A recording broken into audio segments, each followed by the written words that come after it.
Awesome. Well, welcome back, everyone, to another episode of the Health Made Simple show. I am here with our host, Dr. Bart Precourt, who has been a healthcare practitioner for over 20 years, practicing a range of modalities, including chiropractic, acupuncture, kinesiology, functional nutrition and supplementation, and lab testing, all out of his clinic, Balance Health Studio in Seagrove Beach, Florida, as well as virtually all around the world.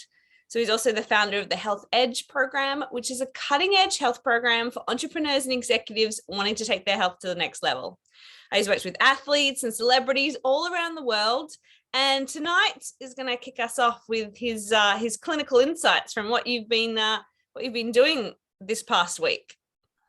Yeah, so there's a couple in part of the reasons I share these again, just I think so many people can relate to these. These are real life things. They either happened to me today or last Friday when I was in clinic, or maybe with one of my concierge program peeps. And that's one of the ones we start with. And if you ever are listening to these and you know I'm talking about you particularly, again, it's never on like picking on it. It's just a good share, quite frankly, because so many of this happened, especially in this one. So the first one I want to share, the clinical insights, a gentleman about 50 years old and really getting after it with his health. And I've been working with for some time, and the changes have been absolutely phenomenal. We work in a kind of a real coaching arrangement that's part of my concierge program. And so we're knocking out all the details and all the excuses. In the beginning, one of the, I don't know if it was an excuse, but one of the challenges that needs to be overcome when it comes to diet and nutrition was time and preparation. So, and I know that's for a lot of people that's a huge one. So in this scenario, we came down to, all right, let's use one of those food services. And he found like one of those food services that, deliver the prepackaged meals and all that kind of good stuff, which was fantastic. So he went ahead and did that. And of course, we run labs pretty frequently, at least twice a year. In this situation, they're a little more frequently. So we're really keeping our eyes on things, looking for measurable changes. And so this time we ran labs in January, then we just ran them again. So that's about 4 or 5 months. And this time, everything looked fantastic except his triglycerides, which is part of his cholesterol pen, went through the roof. Oh, with the meal prep service. Yeah. So that's kind of like the punchline. This is the interesting part. To get triglycerides to go through the roof, there's a couple reasons. Simply, like if you see your triglycerides high, typically, Karen, that is the most glaringly obvious one for bad diet. Yeah. Yeah, French fries and donuts and, bad food, canola oils and the fried stuff and potato chips and all that stuff. And it's got to be frequent to really make that happen. It's not just one night out. But I know the guy, and I know that that's not taking place. The other thing that's sneaky that can do it is, and this is why a full lab panel is always so important, is insulin resistance. Yeah. Okay. So insulin resistance and low thyroid both can cause high triglycerides. So those are like really both important. Together or both separately can cause it? Separate or together. Okay. And again, that's one of the reasons it's so important that we always, when analyze, if you're going to use labs to take action, and usually that's why you're doing it to, hopefully modify or, inhibit or enhance a strategy, that you have the full picture. And in this scenario, because we had some of the pictures, and yes, we've been working on some of the insulin resistance, yet it was still higher than I thought, because we had the insulin resistance before. I've seen those labs, but the triglycerides were really high. So we started just to kind of, reverse engineer and literally just ask him, what's different since last time? And he's like, well, the only thing that's different is this food planning service that I use. And I guess bad to my part, it was really not my job, but I didn't analyze. I didn't read the labels. No matter what the situation is, it's still God's garden applies. And if it's outside of God's garden, know that it always takes energy, effort, and usually enzymes. So if you put a chemical in your body, you give up enzymes. And then eventually, if you give up too much, your body starts to break down, cause disease and dysfunction. And then we produce things like, in this scenario, triglycerides. So I asked him to start reading the labels, and my goodness, it was crazy.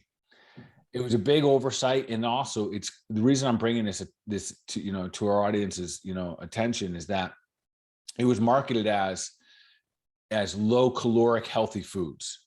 Yeah. So, and I'm not a fan of counting calories yet. That's kind of the approach that he wanted to take. And I didn't really know, but it was a low caloric. And so it's like, like buy this and you get salmon here and you get this here. There's a lot of the good food types. The challenge is with a lot of those food services, remember, you still have to preserve the food. Yeah. And the ways of preservation is usually taking place, the natural ways, you use things like lemon and lime, because that's a natural ascorbic acid. Like you can do that. You can squirt a little lemon and a lime on your, like your guacamole overnight, and it'll help it from oxidizing, that kind of stuff. Yet most of the time they're going to use sodium and then other chemical preservatives. And sure enough, this one was loaded up. So I'll get to report back in 90 days because we will take action. We measured. Now we're going to take a very specific action. And this is also important to understand. The conversation was just that. We're not just going to retest in 90 days. We're going to have a very specific strategy. We're not going to say, hey, should we just check this in 90 days? That's old school. This is functional medicine where we're looking at measurements of, are we improving functionally? So we'll measure 90 days. And we took a very specific strategy of going back to preparing foods. What's super awesome about this, and I didn't have the conversation, but during that phase, he gained 8 pounds. What? Wow. Yeah. And that's the thing, like sometimes we just while being on a healthy food service. Yes. And I know the guy, this guy gets after it when it comes to training. He gets after it. Like second to none. Like I'm always so impressed. He's absolutely killing it, and gained weight. Wow. And sodium can do that to you, and so will preservatives, because your body doesn't know what to do with those. Yeah. So that's one of those things that'll also get stored into a fat cell. So the good news, a little trial and error. We don't throw the towel in. We now have data, and we're going to use that data to make a new strategy, and then off we go. So yeah. Sometimes you can get someone to come in and cook you from a menu, right? And it costs about the same, depending on where you are. But like you can have a shopping list and have someone like shop for you and prepare some meals. Yeah, I haven't actually done that, but yeah. What I found is that recently, whatever you're looking for is out there. Yeah. So I didn't even know it, but there's some friends of mine have they have like a concierge chef service where they kind of like rent out their chefs, and they can either come together with a menu for you, or you can give the menu to them. Yeah. So there's so many things, and just so always know that whatever you're looking for is out there. Yeah. And maybe you're not in an area that's accustomed to like whole foods and custom, like organic foods, but I still bet you it's out there. There's something. Yeah. So that's gotta look for it. Yeah, you got to look for it. And that's the fun part. What we focus on always expands. Just always. Yeah. We got to remember that. Yeah. All right. So the second one is real interesting. So when people come into my clinic, I'm almost like a broken record sometimes, Karen, when I say, hey, you're taking care of yourself, like you be good to yourself. How, that's the type of question when you come in relative to the standard, like tell me what your pain level is from 1 to 5 or 1 to 10, something like that. Yeah. It's real simple as, are you taking care of yourself? You're taking good care of the one body that you get, you're enjoying this wonderful day. It's real questions. And I really mean that. Like, are you taking care of yourself? And it's interesting. There's almost like this standard answer that some people give me, because the exact same words are said over and over again. And I've started to question them. So it's not easy being a patient of mine, I promise you. Yes. I believe you. Yeah. I believe you. Yeah. So the common answer I get is I'm not saying common, but when I know people are off track, that's what I should say. It's like a clue, and it's best I can. I say, are you taking good care of yourself? And they say, best I can. Oh, yeah. Okay.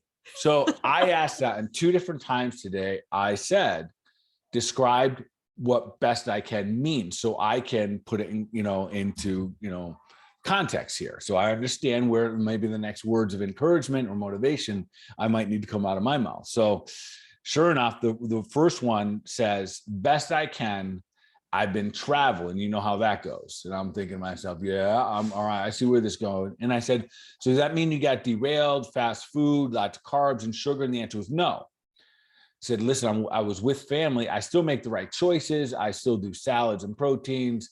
It's rarely ever organic, just doing the best they can with the circumstances they have. So, all right, that one, I'm like, all right, that's the strategy. That's the best I can. And then there's the other one who literally, it wasn't 15 minutes later, Karen, how you doing? Like, you're taking good care of yourself. Best I can. Well, Karen, explain to me what that means. What does best I can mean? Well, I traveled. Same words. And this one completely the situation different. So what happens when you travel? I get derailed. So what does that mean? And this one was it was almost comical. It means cocktail in the airport, which I still never understand.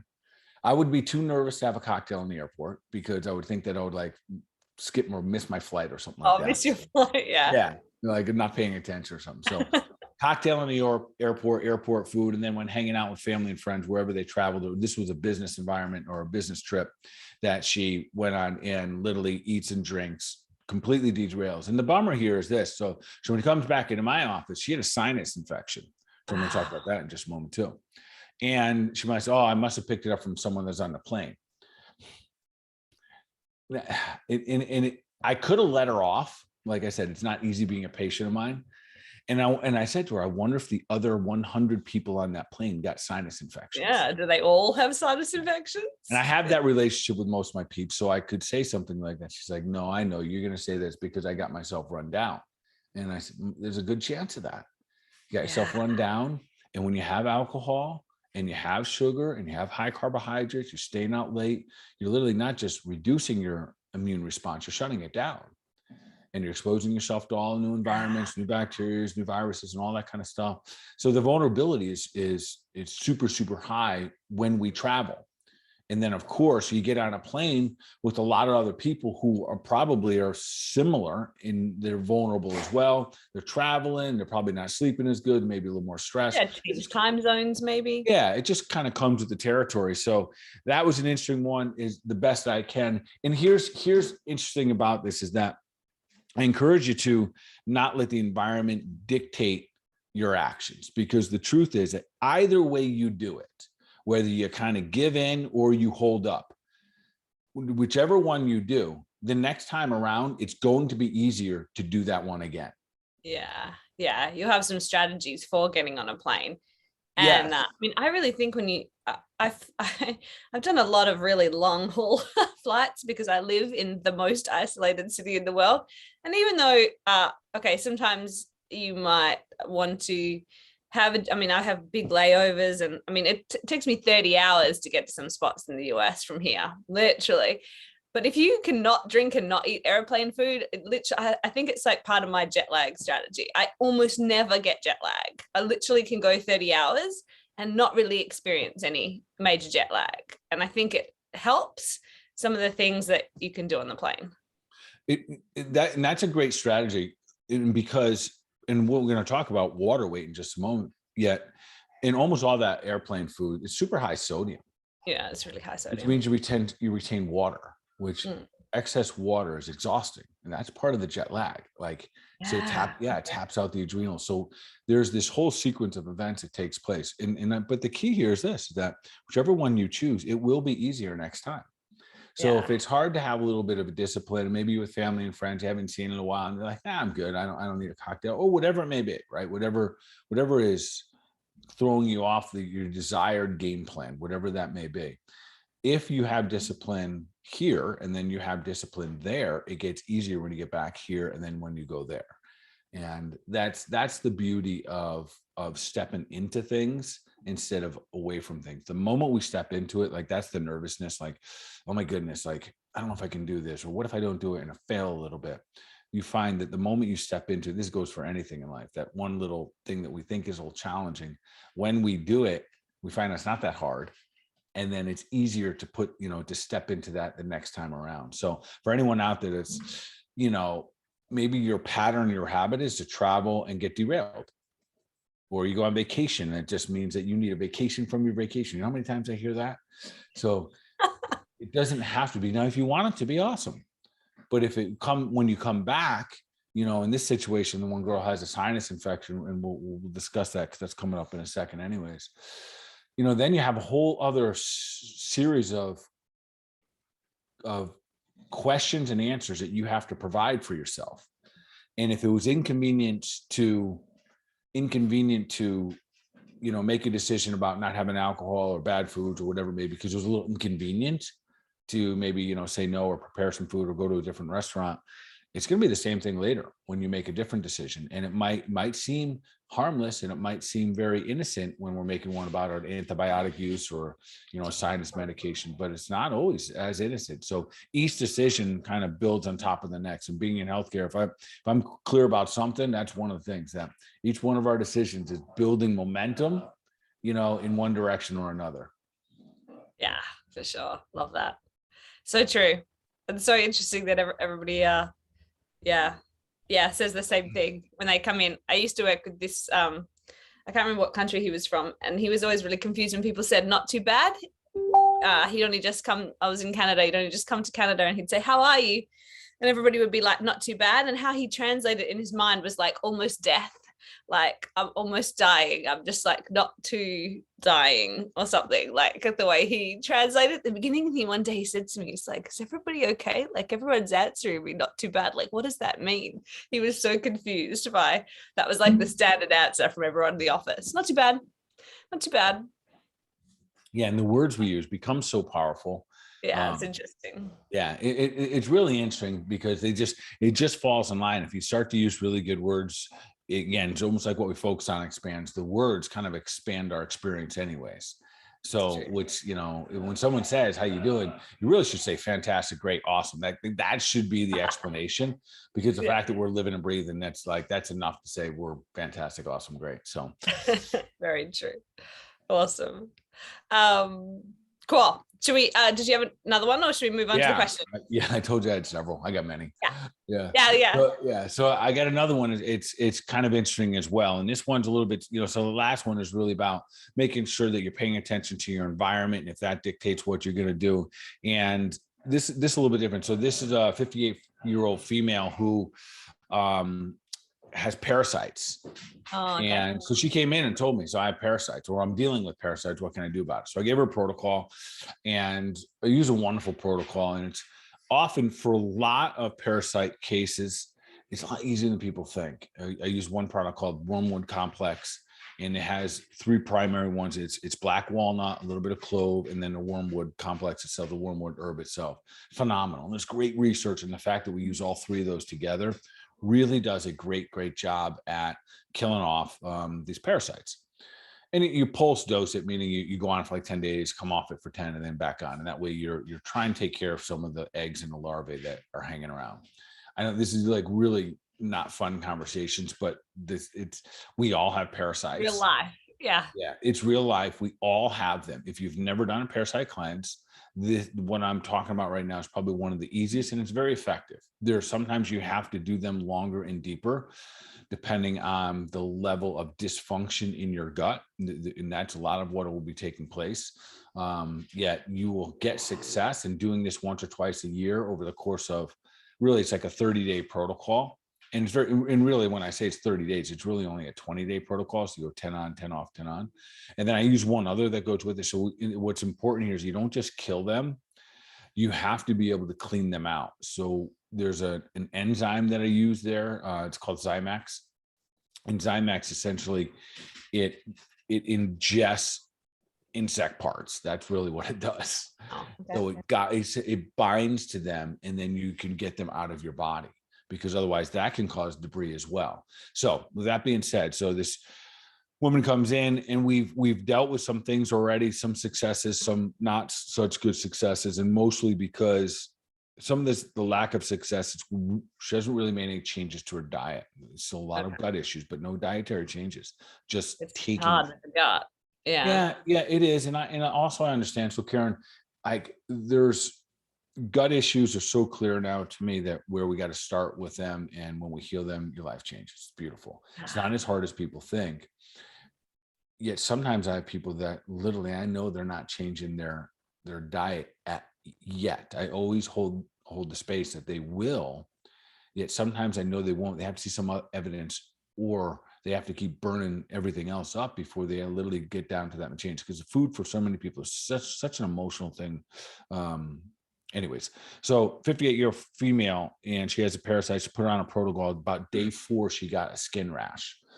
And I did tell her in advance that when you clear out anything out of the gut, especially a parasite, you kind of upset it. You create an environment that's not friendly to the actual parasites. And it's not uncommon to get some symptoms. The reason we use the enzyme to bind it is so you have less symptoms. But it's very common, especially with anything with the gut, as you start to heal it, you could end up with skin rashes or something on your skin. It's hard to even say. So sure enough, and it doesn't always happen, but it does happen. And sure enough, about day 4, she got rashes on both sides of her flanks, on her sides. Okay. Yeah. And she went to her other doctor. Oh. Yeah. So then put her on a steroid cream and took her off the supplements. Yeah. So, and I share this because, when you start to make strategies about building health, and there's a different strategy between building health and not having symptoms. Yeah. And it's so important to understand that. And when you're building health, it's just like going to the gym. Sometimes it doesn't always feel good. But if you have a good coach and a good trainer who understands what you're going to go through and knows how to, interpret the symptoms that you're going through, like this is too much, this is too little, and you're willing to talk with them when you have some issues, you can ride right through it. But anyone that's dealing, like if someone has psoriasis and stuff like that, when you really start to rebalance the gut, sometimes it gets worse first. That's the truth. Sometimes you got to push all that stuff out of the skin, because your skin's the largest eliminative organ of the human body. So it's not uncommon when you start to change pH and you're killing things off, that you're going to see some symptoms on the level of the dermatome. So she came off, and a little bit of bummer, and then used a steroid cream. And then, I don't know if she went on an antibiotic or not. I don't think so. I think it was just a topical steroid cream, but she went off. So we have to start over again. The good news is we have a good enough relationship. She's like, yeah, but it was it was like uncomfortable. I wasn't sure. And I guess, I could take a little of that blame, saying that I probably wasn't crystal clear enough that, and it's hard because when your body's going through a little bit of a health crisis, it's hard to know all the different potential symptoms. Well, everyone's a little bit different, right? Like some people might not get that rash at all, or might get something somewhere else, or or might not notice anything at all. Yeah. And in all of that, so sometimes you just have to deduct a little logic and reason and ask yourself, like these supplements, these vitamins, the herbs, am I taking them? Are they poisonous to my body? Is my body trying to reject these? And that's what it is. Yeah. And if that's the conversation we have, because I have a lot of people, quite frankly, that move through a little bit of a health crisis, where as you're improving the health, they can have a little bit of like the body can reject it a little bit. It's very common, and often it's needed. So in that process, I've had a lot of people that it concerns them and they kind of bail out. So just make sure that you're always working closely with your doctor. I know that if she'd called our office, my staff would have covered that one. They know that well enough. They would have said, listen, you're clearing out parasites. There's a chance that you can get some rashes. We could have dosed her down a little bit, but we would not have taken her off that protocol. Or added the steroid cream, because often that makes it worse, right? Yeah. So now we're suppressing the immune system. And that, and that's where it gets a little bit tricky, right? Because that's what the corticosteroid is going to do. It's just going to suppress the immune system. So we started right back, and and it'll work out the same. And yet, for everyone out there, knowing that if you start to make changes, gut changes specifically, or you're starting to do, or you're dealing with sinus stuff and you're trying to get, rid of it, often you have to drain that stuff out. Yeah. So, that's one of my biggest strategies when it comes to, like, say, people have sinus and stuff. I use something called Androgens to drain, to get it out. So all that histamine gets out and the liver has space to handle, the rest of the, the environment, the things that are coming into the body. So anyways, your body's, this is the conversation that I had with her. And it's not a scolding or anything like that. Literally, we're having a conversation, and it was a reminder that, and this is for all of us, all the listeners, that your body uses symptoms, sickness, and even disease as it's doing its best job to try to deal with the dysfunction of the body. And it uses symptoms as its best way of managing the case. In some scenarios, it might be a fever. In some scenarios, it might be something that swells. It might, like puff up. You might get a skin rash. You might get vomit. You might get diarrhea. But that's the body's best chance with a bad situation. Yeah. And so for us to embrace our symptoms in this journey of health becomes really, really important. Otherwise, you're going to have a lot of roadblocks along the way. So when we start getting into things like, healing up the gut, SIBO and Epstein-Barr or Lyme, those aren't pretty heals. Like those aren't pretty journeys, but nor is, learning how to run 10 miles. Like there's a lot of pain involved in that, or like if someone has a baby or something like that can be very challenging and often symptomatic. It doesn't mean quit, does it? You don't get any choice with that one. No, you don't get any choices. Hard to quit once you're on the roller coaster. Yeah. But for those, if you ever deal with any parasites, or if you think that you are immune to parasites, you're not. If you've ever had those, like, oh my God, I ate something. So shortly after that, a gentleman comes in. True story. This is and I still have one more clinical insight. Comes in and says, well, the last 2 days I was dealing with a gut issue. I think I got a little food poisoning. The moment you say food poisoning, no, that's parasites. That's almost, it's, and because I said, all right, where do you think you got food poisoning? Well, I was having sushi. Oh, okay. So listen, folks, if you eat sushi, you're dealing with parasites. And I'm not telling you not to eat sushi. That's my favorite, my wife's favorite meal. We load up on our digestive enzymes and we go. We eat the ginger and do those kind of things to keep those live, good, bitter enzymes there.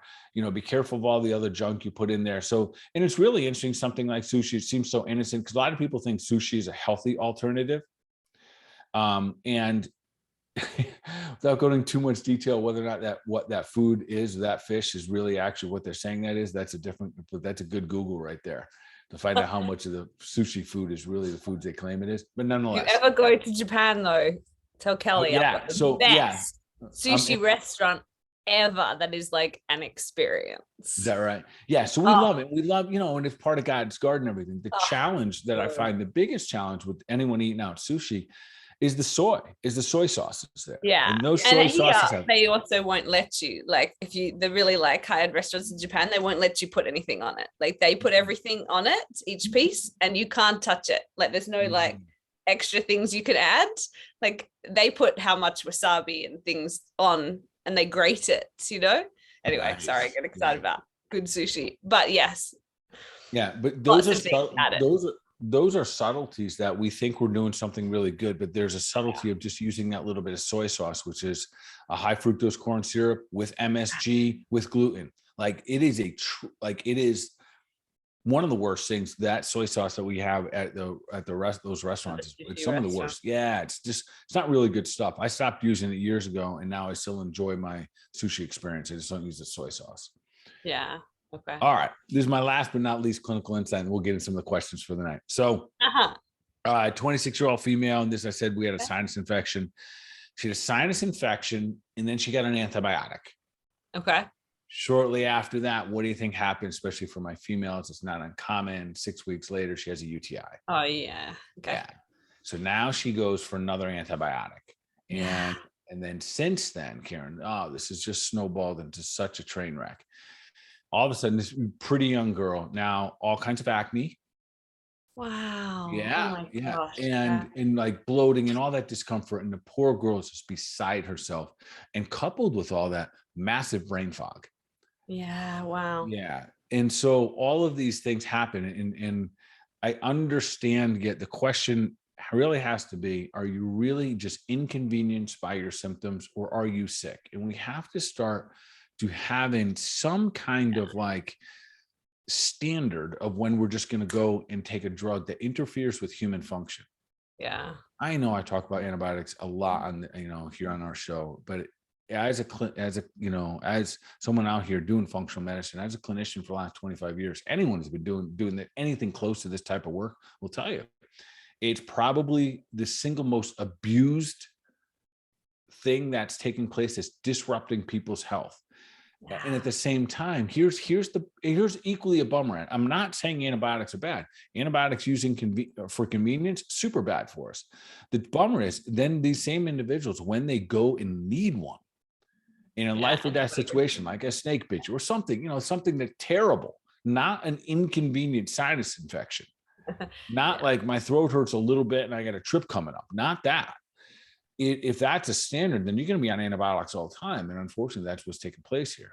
And so, and yes, what are we going to do? So, the sinus infection, there's some great herbs there. Eyebright, echinacea, golden seal works so good when you have a sinus infection. Rest, fantastic. Get the sugar out of the diet. And that's, again, this is a situation where there was multiple days of hanging out on the beach and drinking and all that kind of stuff. And this was just a vulnerability there. She was asking down here, sometimes we have something called red tide, which is like a seaweed that comes up from the beach. And I was like, no, there's no red tide out there. Because she's wondering, was it seasonal allergies that caused my sinus infection? No. So anyways, that's a little bit of we got to be really careful. And the reason I'm bringing this particular clinical insight of is these were inconveniences.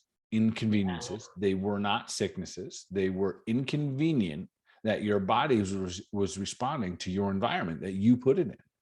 Yeah. And I know that sounds tough at times. That's the standards that we have to allow ourselves to do. If we want to become superhuman, if we want to continue to raise our bar and find out what's potential here, with these wonderful human bodies that we have, then we got to stop interfering. And there's so many other good strategies. Like we use something called Sinus Forte, often so supportive of, balancing out the sinus glands and getting things to drain, helping liver support, lowering sugar, fasting it out a little bit, getting some extra rest. These are all wonderful, like literally magical ways that the body can help heal itself. Especially if the sinus infection, is your, the people tend to have things that I know I do if I do get run down, symptoms start to show up, and it's almost a sign that, hey, my body almost does the same thing. And it's just, hey, you've run yourself down a bit. It's starting to tell you that you need to take a little break. Yeah. And in that rundown, partially what happens is that our immune system isn't as adaptive. It doesn't work as fast.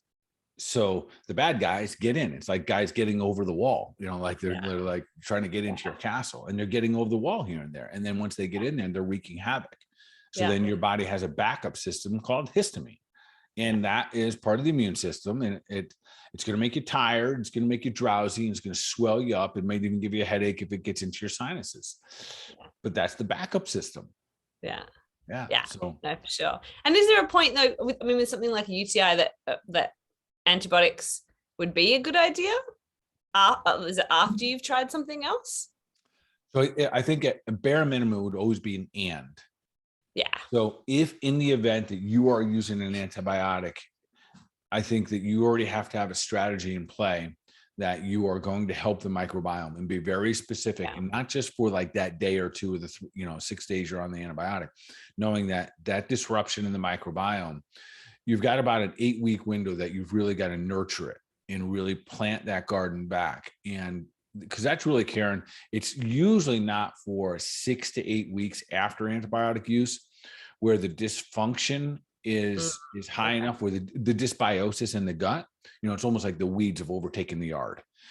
It's taken a little while. And that is when we start to see yeast. That's when we start to see the UTIs. So in the event, and yes, there are certain situations where, because I would be a fool to say that there's not sometimes where an antibiotic is helping, especially a female with a UTI. It has here and there, and yet we got to be very, very careful. I would say most of the time it's probably because it was a one-shot deal and the woman wasn't on antibiotics, or maybe like once over the last 5 years at best. They have probably pretty clean diet, has some, different types of, fermented foods in their life where they're bringing them back. And that one time worked out fortunate for them. Yeah. If you find yourself on a second and third round for UTI, there's a case I talked about. I didn't bring it up tonight, but I'll just tell you, there's a case I talked about as a clinical insight a couple of weeks ago, an older lady, and she had the UTIs, and I saw her today. It has gone downhill and it's going bad. And she's a little bit older. She's in her 70s, and you start to disrupt the microbiome, what microbiome you have left at that age. I had to pull her husband into the room to even have a full conversation. Her brain fog is that bad at this point. Wow, really? And because she went back to the doctor again, and they had some other kind of infection here or there, and they gave her another round of antibiotics. And this is not pretty. So I finally got their attention and said, listen, we have to stop, pause. We have to take time. And I told the husband, I'm going to need you on that Zoom call because she will not be able to comprehend our conversation. It's not going to be difficult. Wow. Yeah. And she was right there. She couldn't follow through a full sentence with me. This is a girl. This is a lady that was like 7 weeks ago. She was in the gym 5 days a week. Yeah, that's exercising. Crazy. And also, you don't want that. Like, I mean, it's one of the most important things to keep sharp, keep, keep your brain function going, right? It's like, you don't want to be suffering that. I mean, that's got to be, horribly frustrating for her. Yeah. And that's it's definitely moved into that frustration / what's the almost depressive state for both of them. Yeah. Because they're stumbling from doctor to doctor appointment. And I'm not really sure. It's always interesting, Karen, the decisions that people make. And I think I know the answer because I've worked with the couple before, and they know that it's easier, quite frankly, to go the medical route because they're going to give you a one single pill solution. Yeah. No responsibility. Just take this. Doesn't work. Come back. And no. that's a lure for any one of us, all of us. That's like, man, you scratch your head, man. Wait a minute. You're telling me I could just take this one thing and this might all go away? Hey, if you can give me a pill for a few things, that would be amazing. Yeah, right? Like, so I understand it. I understand the psychology of it, and I promise you, we're going to do everything we can to get her through this. Yeah. And I doubt she'll ever do it again. Yeah.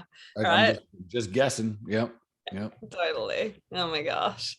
Yes. All right. Well, I mean that let's lead into our first question then, shall we? Let's dig in.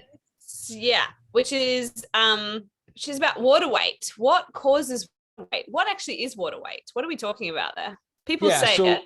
This is a really good question. This comes up a lot, and especially because in my office, we have a body composition machine, which measures your muscle mass, your skeletal muscle mass, your water weight even. But I get people all the time ask me, "Hey, doc, I'm gaining a lot of water weight. What is it?" So I'll start off by just saying water weight is toxic weight. So when someone says, "Oh, so you're just losing water weight," if you weren't supposed to have that weight, let's still get rid of it. And there's a couple reasons why we hold water weight. And this is so for the many people that are literally asking this question, because water, that's the puffy weight. So for example, go out to sushi, load up on the soy sauce, right? And it's all those chemicals. We puff up the next day. You get a little brain fog. You don't feel good. Your energy's down. And it's because because we're holding on to things, and it's toxic water weight. So, and the scale actually looks higher, doesn't it? Yeah, the scale does look higher. And what's interesting is that it isn't necessarily because you've been drinking more water.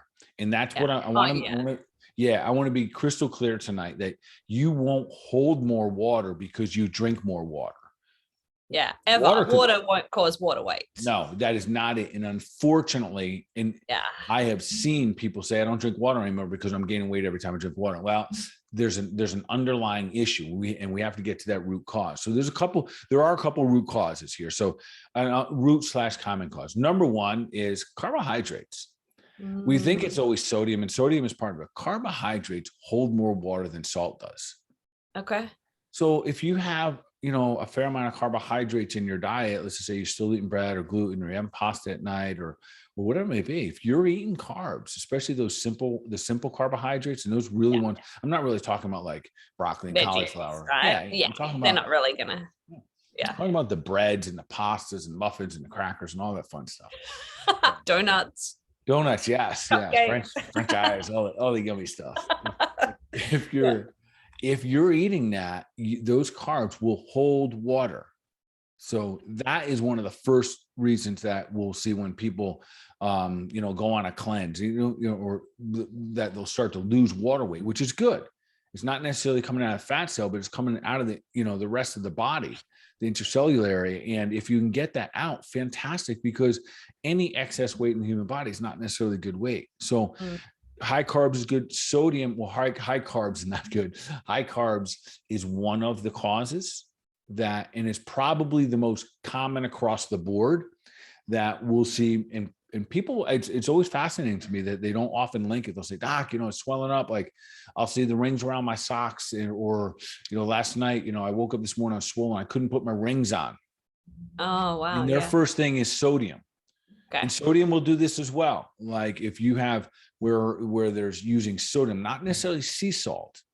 Sea salt again, fine, but the sodium chloride, that table salt, what they use in restaurants in massive amounts in preserved foods, packaged foods. Well, yeah, I mean, all the ones you said, bread, crackers, pasta, like when you buy those in the store, there's huge amounts of sodium in that anyway, right? Like a piece of bread, I can't remember. I remember looking with my dad one time. There's a huge amount of sodium in one slice of bread if you buy supermarket bread. Yeah, it's surprising how much it is. And again, it gives flavor to everything and helps preserve it. So it's used in just about all kinds of different foods. So the sodium will also retain it. And again, this is not good. This is an inflammatory process where your body is literally holding on. This means that we have a toxic water weight issue. And again, not to be mistaken that you drink a gallon of water and all of a sudden you hold on. You're gonna urinate that right back out. Your body will hold what it needs to create a healthy functioning cell until if you start having excess water weight, that's a problem. Yeah. Because can you drink too much water? Not to the point where you're gaining too much weight.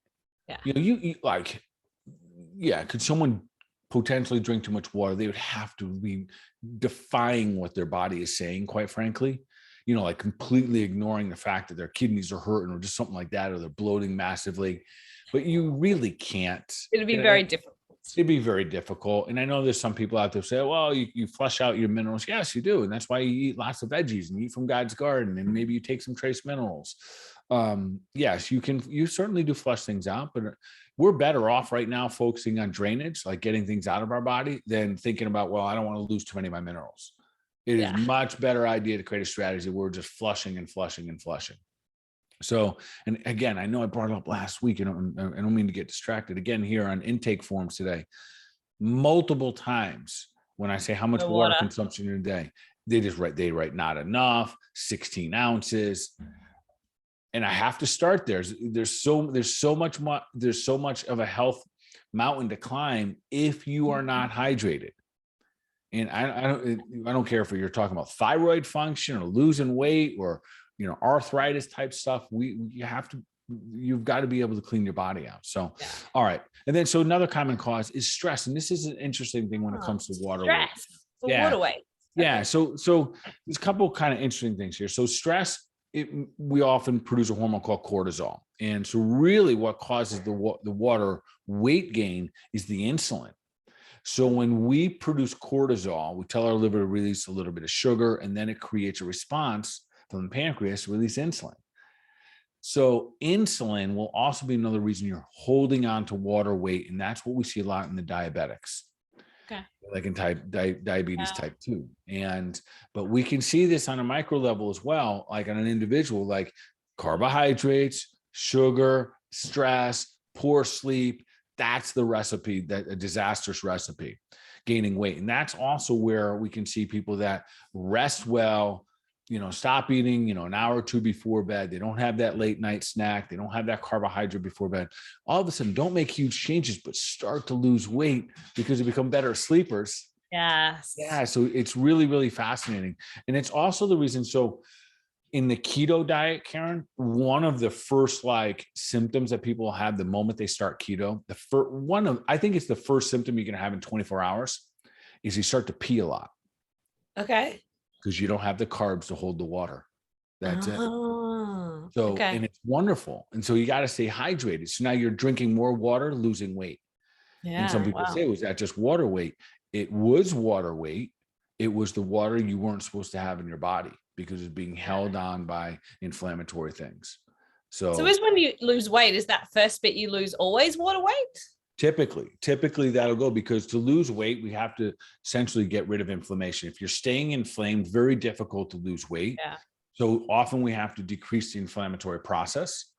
And there's so many ways you can do that. Literally, if you stop eating for 2 days, you'll decrease inflammation. That's not what I'm telling anyone to do, but that's often part of it. So once you stop the inflammation, you can get rid of stuff. So remember, our body will always take care and manage toxins and foreign invaders prior to letting things go. Like it kind of stops everything in its place once we have toxins in the body. So stop the toxins coming in, and your body can finally let go. Yeah. Okay. Awesome. Okay, cool. Next question is, my doctor says I have cystic acne and my medication doesn't seem to help. What can I do? Okay, so we'll What do they mean by cystic acne? What's the difference between that and other normal acne? yeah. So I've kind of been lucky. I haven't suffered too much from acne. okay, so cystic acne is the one very, very uncomfortable. It's often you look at someone and you see there's a lot of it, and it usually covers like 50% of the Bigger face. bits on the cheeks. Yes, Like bigger ones. It looks uncomfortable. It's usually red, inflamed, raised, maybe even pussy, and very uncomfortable for the individuals. And I'm gonna tell everyone out there, listen. Every cream, lotion, potion, disinfectant you put on your face does not work. You're probably damaging your skin. You're probably breaking down your microbiome more and making it more infectious. We have to be very, very careful with that. Typically, if you go to the medical route, they're going to give you something like a topical antibiotic, sometimes oral. Very difficult. Sometimes you can get some effects, but that does not get to the root cause. And we'll get to that in just a moment here. And then sometimes they give you spirulactone, I think they call it spirulactone. And that can have some benefits, and I'll explain why, but not the root cause. So really what happens with cystic acne, and cystic acne is, again, it's kind of this inflammatory situation, very painful, and it can happen really fast for people as well. It is too much androgens, which is a male hormone. It is when you're converting too much hormones into testosterone. Okay. And testosterone then converts into something called DHT. There's too much of these enzymes, and they convert it into DHT. And that technically is behind why this cystic acne happens. So we have to look at, so what are the root causes? How are we getting this too much, of these hormones? This is very, very similar, Karen, what we'll see in someone that has PCOS. Polycystic ovarian syndrome, exact same thing. This is an androgen issue, too much androgens, a testosterone issue, an imbalance in the estrogen. So there's a couple of ways that we want to deal with this. One, and I'll kind of do it the fastest I can here. So we have to look at different approaches and kind of when and how it came about. One, almost always there's a gut approach here. We got to fix the gut. With anything skin, right?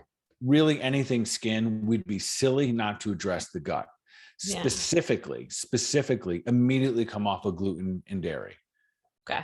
And that could be for cystic acne or any acne for that matter. Okay. Cystic acne, even though that's not considered like the root cause of it, I will tell you, come off it because it's going to be part of it. Yeah. So got to fix the gut, including leaky gut, parasites, SIBO, whatever those things may be. We've got to get in there, dig, kind of help things balance back out. Usually what I'll do if someone has cystic acne, and I'll ask them, when's the last time you took a round of antibiotics? Yeah. Often this again, this wasn't designed to all be about antibiotics tonight, but the antibiotics can trigger this because it messes up the gut microbiome. So that's one. So that the second really is the hormone imbalance.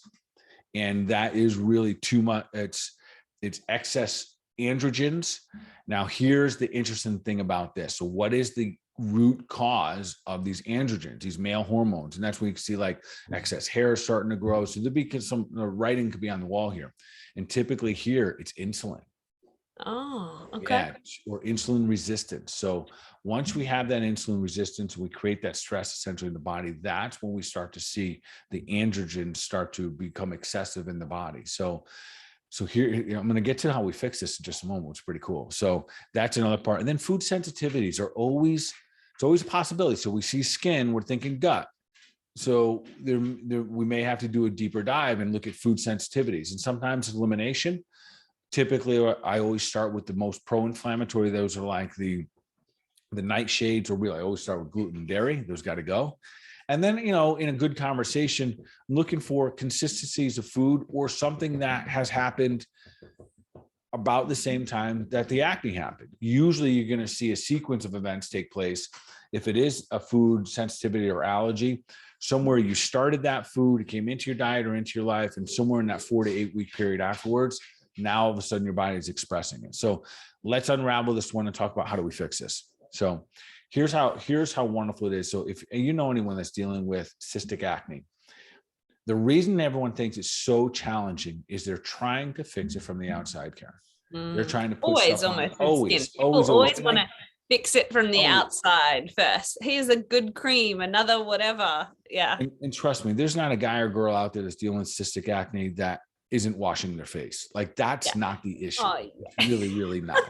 Yeah. Totally. But those food sensitivities, like literally could be anything. It could be eggs. It could be that may, if you get your diet clean, you're still having issues with it, it may, warrant even a food sensitivity test. So a couple of different moves here to take to do. One, go to a low carb or no carb diet. Okay. Randomly enough, through all the years of putting people on keto, there's been one side effect I didn't expect to happen, but the keto diet is clearing it up. Okay. Didn't expect it. Wasn't intentional. Cystic acne seems to work really well for. Yeah, that and the fasting, it was phenomenal. Okay. Like it really, really, really lowered the insulin levels and, managed and balanced out a lot of the hormones, and done properly, slow and steady, which was fantastic. So we're going to remove gluten and dairy. And here's one of the best things for it. So there's an enzyme that's converting that testosterone to something called DHT. And that's where the real problem is. That's the androgen problem. Cruciferous vegetables. Yeah. I mean, they're good to have all the time anyway, right? Yes, absolutely. So we need to be eating those every day. We do. So for some, even in these scenarios, there's a supplement that's super high dose in cruciferous vegetables called Cruciferous Complete. So that you could do that short term, but ultimately we're talking about eating cruciferous vegetables. Cauliflower, broccoli, Brussels sprouts, cauliflower, and steadily. So, and not raw, you're going to just bring them into your life, and they're so good for digestion. They're so good for your, the fiber in not raw. So you can't eat these ones raw? Preferably not. Too tough on the gut. Oh, they're so good raw though. Well, I really like in terms of the. If your body handles them well, here's what I found. Okay. Most people's guts can't handle them raw. Yeah. Okay.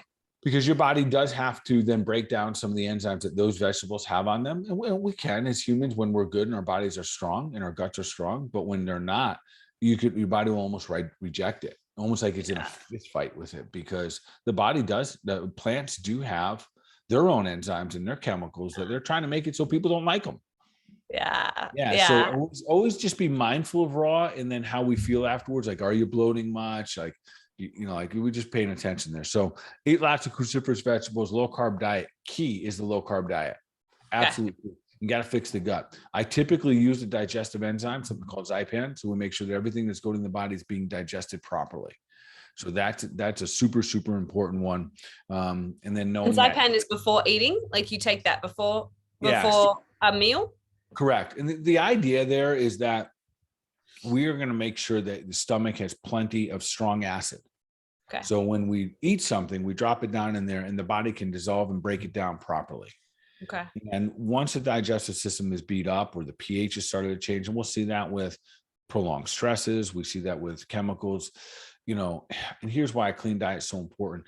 Glyphosate in the gut microbiome and, having an impact on hormones. It's just so hard to avoid. Yeah. And without doing a deep dive on all the different chemicals that can create this response to the PCOS and the cystic acne, important to know that we got to clean it up.